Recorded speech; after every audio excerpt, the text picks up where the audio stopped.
गौरी भाभी कितना अच्छा लग रहा है यहाँ खेत की रसोई में खाना बनाकर, और ऊपर से खुला आसमान। ये तो तुम ठीक कह रही हो लक्ष्मी, ठंडी ठंडी हवा, खुले में खाना बनाने का तो मजा ही कुछ और है। मुझे तो शुरू से खुली हवा में खाना बनाने की आदत है। सही किया हमने अपनी खेत में अलग रसोई बना ली।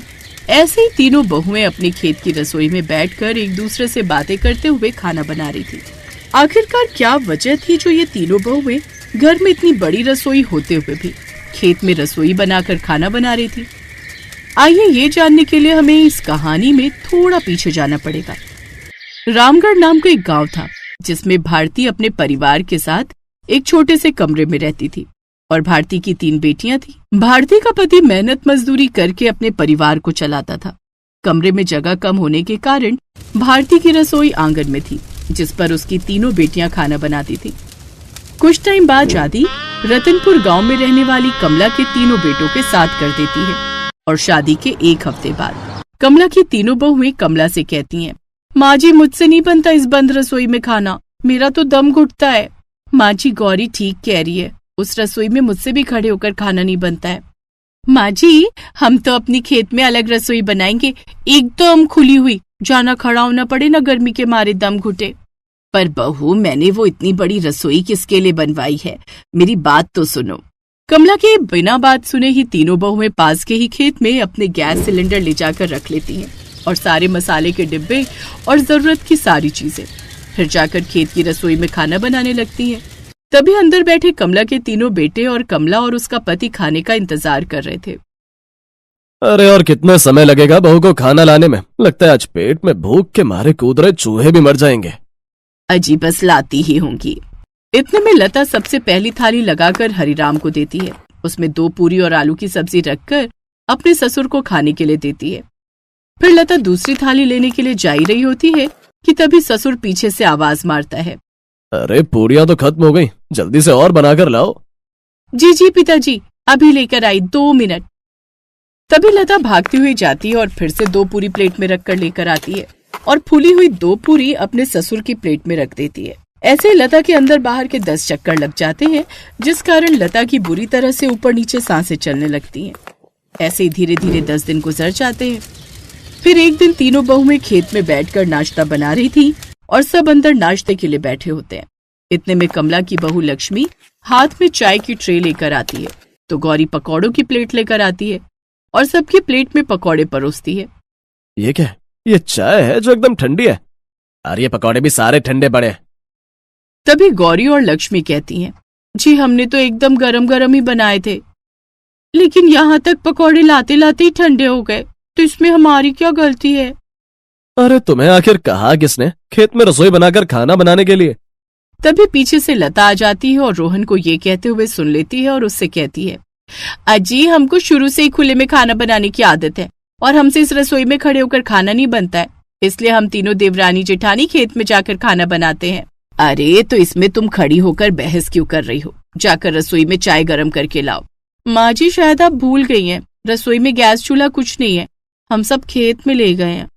धीरे धीरे अब ऐसे ही दिन गुजरते जाते हैं। घर के सभी लोग तीनों बहुओं के खेत वाली रसोई से परेशान हो जाते हैं। धीरे धीरे अब ऐसे ही दिन गुजरते हैं। घर के सभी लोग तीनों बहुओं की खेत वाली रसोई से परेशान हो जाते हैं। एक दिन तीनों बहुएं दोपहर का खाना बनाकर फ्री हुई थी और वो अब इतनी थक गई थी कि सुबह से अंदर बाहर के चक्कर से उनके अंदर कुछ और काम करने की हिम्मत नहीं बची थी। तभी थोड़ी देर बाद कमला अपनी तीनों बहुओं के पास खेत वाली रसोई में आती है और अपनी तीनों बहुओं से कहती है, बहू आज घर पर कुछ मेहमान आएंगे, वो रात का खाना भी यहीं खाकर जाएंगे, इसलिए तुम रात के खाने में काफी सारी चीजें बना लेना। ये कहकर सास वहां से चली जाती है। हे भगवान, ये ससुराल वाले तो हम तीनों बहुओं की रेल बनाकर ही छोड़ेंगे। हमने खेत में रसोई क्या बना ली, हमें परेशानी करने पर लग गए सबके सब। अरे मेहमानों को आज ही आना था क्या, और कितना परेशान करेंगे ये हमें। थोड़ी देर बाद ही रात होने लगती है। तभी तीनों बहुएं मेहमानों के लिए रात का खाना बनाने लगती हैं।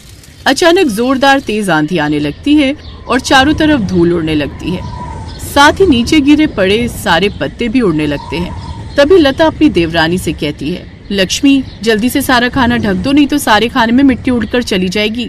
लक्ष्मी आंधी में अपनी आंखों को बंद करती हुई सारे खाने को प्लेट से ढक देती है, पर इतनी तेज आंधी में प्लेट कहाँ ही रुकने वाली थी। आंधी के तेज झोंके से सारी ढकी हुई प्लेट कहीं की कहीं जाकर पड़ती है, जिससे सारे खाने में धूल उड़कर भर जाती है। जैसे ही थोड़ी देर बाद आंधी रुक जाती है, तभी तीनों बहुएं अपना बनाया हुआ खाना देखती हैं तो सारा खाना किरकिरा हो रहा था और उसको देखकर तीनों आपस में कहती हैं, हे राम, ये तो सारा खाना किरकिरा हो गया है, हमें दोबारा खाना बनाना पड़ेगा अब। जेठानी जी, मेरी तो अब हिम्मत भी नहीं हो रही है कि मैं दोबारा खाना बना लूं। सुबह से तो अंदर बाहर में थक गई और अब जैसे तैसे खाना बनाया तो वो भी आंधी की वजह से खराब हो गया। ऐसा बोलकर कमला की तीनों बहुएं मेहमानों के लिए फिर से सारा खाना बनाती हैं। थोड़ी देर बाद ही तीनों बहुएं खाने की एक एक चीज घर लेकर जाती हैं और उनका चेहरा थकान के मारे मुरझाया हुआ था। फिर वो मेहमानों को परोसती हैं। इसके बाद सभी लोग खाना खाकर चले जाते हैं, जिनसे सारा खाना भी खत्म हो जाता है। लता, लक्ष्मी, गौरी के लिए खाने के लिए कुछ भी नहीं बचता।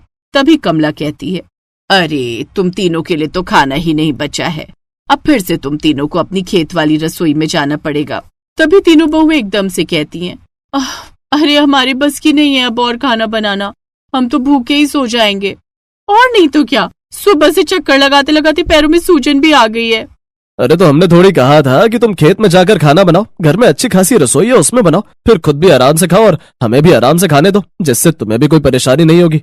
तभी गौरी उदास मन से कहती है, हम तीनों अच्छे से जानते हैं आप सभी को हमारी खेतों की रसोई रास नहीं आती, इसीलिए आप हमारी रसोई वहाँ से हटवाना चाहते हैं। अरे तुम लोग क्यों आपस में बहस करने में लगे हो? मैंने तीनों बहुओं को समझा कर देख लिया, पर मेरी नहीं सुनी किसी ने भी। और वैसे भी अगर बहुओं को खेत में खाना बनाना अच्छा लगता है तो खेत की रसोई में ही खाना बनाने दो। कमला की बात सुनकर तीनों बहुएं सोने के लिए अपने अपने कमरे में चली आती हैं और फिर ऐसे ही धीरे धीरे तीनों बहुओं को अपने खेत की रसोई में खाना बनाने में दिक्कत आने लगी। ऐसे एक दिन फिर से तीनों बहुएं खेत में खाना बना रही थी। फिर तीनों किसी काम के लिए घर के अंदर जाती हैं और जैसे ही कुछ देर बाद बाहर आती हैं, ये भगवान, ये क्या, सारा खाना कबूतरों और चिड़ियों ने चोंच मार मार कर खराब कर दिया है। ऐसे ही हर रोज अब खेत की रसोई में कोई न कोई दिक्कतें आने लगी थी और तीनों बहुएं अपनी खेत की रसोई से तंग आ जाती हैं। एक दिन तीनों बहुएं आपस में खेत की रसोई के बारे में बात कर ही रही थी। उनकी सारी बातें कमला सुन लेती है। मैं तो तंग आ गई हूँ इस खेत की रसोई से, कभी कुत्ता खाने में मुंह दे जाता है तो कभी कबूतर सारा खाना बिगाड़ देते हैं। जेठानी जी, मेरे तो अंदर बाहर के इतने चक्कर लग जाते हैं कि फिर खाना खाने का भी मन नहीं करता, बस ऐसा मन करता है कि सो ही जाऊं। अगर हम माँ जी को ये सब बताएंगे तो फिर माँ जी हमें उस बंद रसोई में खाना बनाने के लिए बोल देंगी। अपनी तीनों बहुओं की बात सुनकर कमला का मन परेशान हो जाता है और वो कहती है, बहू, आज से तुम्हें कोई जरूरत नहीं है अब खेत की रसोई में खाना बनाने की। लेकिन माँ जी, हम बंद रसोई में तो बिल्कुल नहीं बनाएंगे खाना। मेरी बात तो सुन लो बहू, मैं तुम्हारे लिए घर के आंगन में ही एक मिट्टी का चूल्हा बनवा दूं, जिसे तुम खुले में अपने आंगन में बैठकर खाना बना सको, और जब कभी मौसम खराब हो तो घर की रसोई में बना लो। आंगन में चूल्हा बनवाने के नाम को सुनकर तीनों बहुओं के चेहरे पर स्माइल आ जाती है और कमला आंगन में ही मिट्टी का चूल्हा बनवा देती है और अब खेत की रसोई घर में ही ट्रांसफर हो जाती है। अब लता, गौरी और लक्ष्मी घर के आंगन में ही बैठकर खुले में खाना बनाती हैं और जब आंधी तूफान आता है तो वो घर की रसोई में गैस पर खाना बना लेती थी और अब उनको कोई अंदर बाहर वाली दिक्कत भी नहीं होती थी, जिससे अब वो सब लोग खुशी खुशी रहने लगते हैं।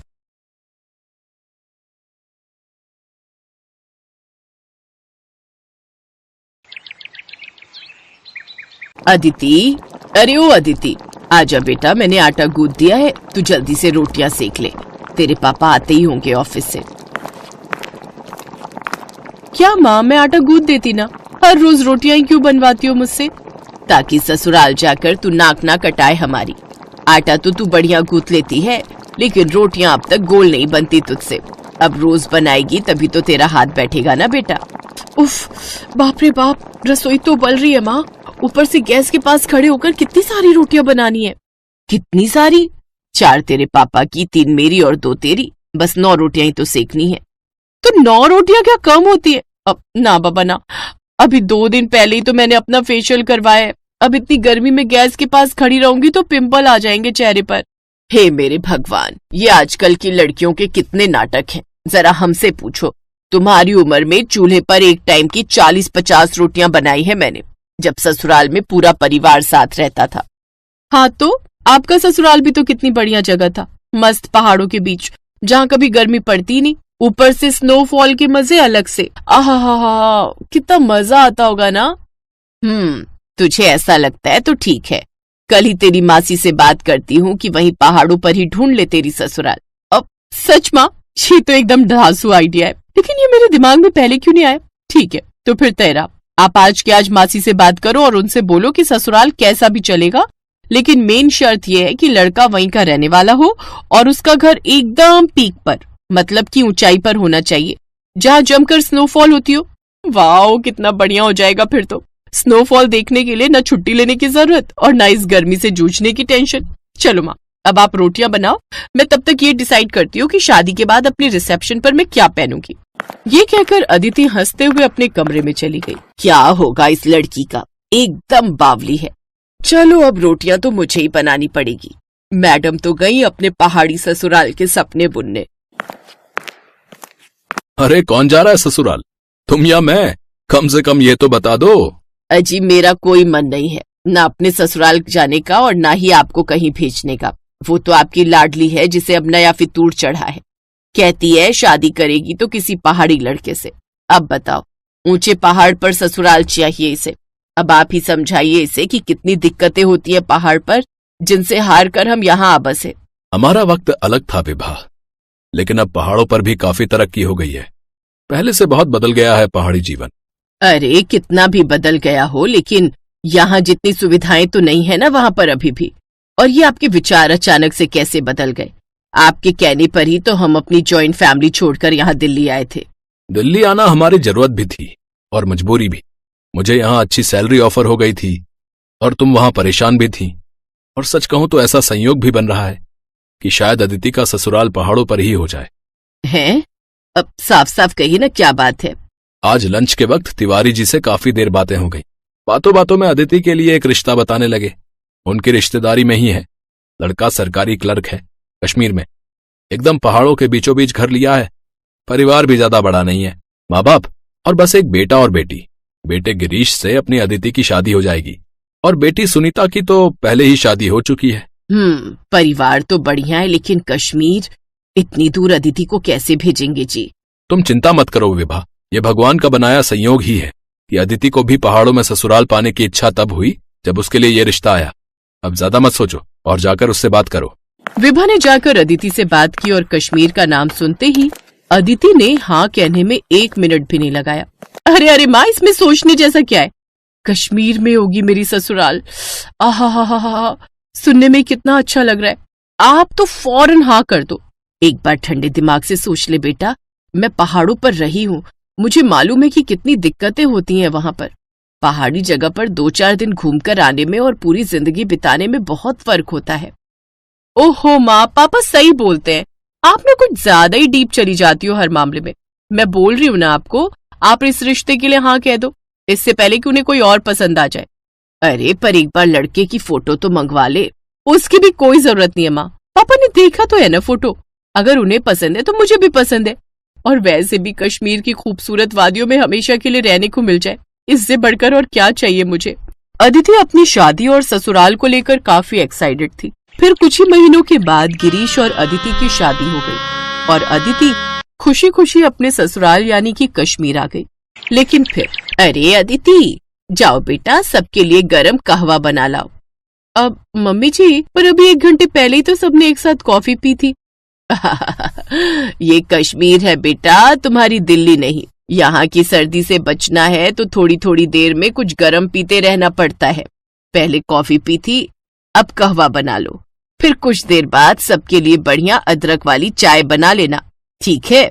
ये अदिति का ससुराल था, ऊपर से कश्मीर जैसी ठंडी जगह, तो मायके वाले बहाने यहाँ अदिति के काम नहीं आने वाले थे। बेमन से ही सही, पर उसे थोड़ी थोड़ी देर में सबके लिए कुछ न कुछ गर्म पीने के लिए बनाना ही पड़ता। ओहो, ये तो बिल्कुल ठंडा हो गया अदिति। अरे मैं तो तुरंत ही बनाकर लाई थी, इतनी जल्दी ठंडा भी हो गया। हाँ बेटा, यहाँ ऐसा ही होता है। जाओ सबके लिए दोबारा गर्म करके ले आओ, और इस बार केतली में डालकर लाना तो ठंडा नहीं होगा। धीरे धीरे अदिति को पहाड़ी जीवन के साइड इफेक्ट्स पता चल रहे थे। पहाड़ों पर रहने का तरीका, खाने पीने का तरीका, सब कुछ उसके मायके से बहुत अलग था। और फिर एक दिन, बड़ी ठंड है, ये लाइट कब तक आएगी जी? लाइट? अब गई है तो आराम से ही आएगी। है? ऐसे कैसे? बिना हीटर के तो मेरी हालत खराब हो जाएगी। अच्छा सुनिए ना, हमारे पास इन्वर्टर भी तो है। हाँ है तो सही, लेकिन उसे हम बुरे वक्त के लिए बचा कर रखते हैं, ऐसे थोड़ी मोड़ी ठंड में नहीं चलाते। क्या? अच्छा इससे बुरा वक्त और कौन सा आएगा? देखिए ना मेरे हाथ पैर बर्फ जैसे ठंडे पड़ गए। तुम्हें अभी यहाँ की आदत नहीं है ना, इसीलिए ऐसा हो रहा है। तुम फिक्र मत करो, ये रजाई ओढ़कर लेट जाओ, फिर ठंड नहीं लगेगी तुम्हें। और फिर अगले दिन, ये क्या? सुबह के 11 बज गए और अब तक धूप नहीं खिली। धूप की उम्मीद तो छोड़ ही दो बेटा, ये दिसंबर का महीना है, अब तो सीधा बर्फ गिरेगी। बर्फ गिरने की बात सुनकर अदिति खुश हो गई, क्योंकि उसे शुरू से ही स्नोफॉल बहुत पसंद था। लेकिन फिर जब सच में बर्फबारी हुई तो उसकी हालत पहले से भी खराब हो गई। अदिति क्या कर रही हो? चलो ना, बाहर कितनी बढ़िया बर्फ गिर रही है। तुम्हें तो कश्मीर का फर्स्ट स्नोफॉल देखना था ना। हाँ देखना तो था, लेकिन बहुत ठंड है जी। ओहो, मैंने तो ध्यान ही नहीं दिया। स्नोफॉल के दौरान रूम हीटर नहीं चला सकते। पर ऐसा क्यों? क्योंकि स्नोफॉल के टाइम सारे खिड़की दरवाजे बंद रखने पड़ते हैं, और ऐसे में रूम हीटर चलाना खतरनाक हो सकता है। बस इसीलिए। चलो अब तुम जल्दी से बाहर आओ, सब तुम्हारा वेट कर रहे हैं। लेकिन जब वो अपने कमरे से बाहर आई तो उसे देखकर सब अपना पेट पकड़कर हंसने लगे। ये क्या हाल बना लिया तुमने अदिति? एकदम कार्टून लग रही हो। सबको खुद पर हंसता देखकर अदिति को बुरा लगा और उसकी आंखों से आंसू बहने लगे। कोई बात नहीं बेटा, पहाड़ों में ससुराल होने के कई फायदे हैं तो कुछ नुकसान भी हैं, मैं समझती हूँ। लेकिन मुझे भरोसा है कि धीरे धीरे तुम भी ढल जाओगी, जैसे मैं ढल गई। लेकिन फिलहाल तुम्हारी हालत देखकर लगता है कि तुम्हें कुछ दिनों के लिए अपने मायके हो आना चाहिए। क्यों, सही कहा ना मैंने? अपनी सास की बात सुनकर अदिति के चेहरे पर स्माइल आ गई। वो समझ गई थी कि पहाड़ों में ससुराल होने के बारे में सोचने और असल में वहां रहने में काफी फर्क है। ऐसा नहीं था कि वो हिम्मत हार गई थी, लेकिन फिलहाल वापस कुछ दिन अपने मायके में आकर रहने के लिए वो बहुत एक्साइटेड थी।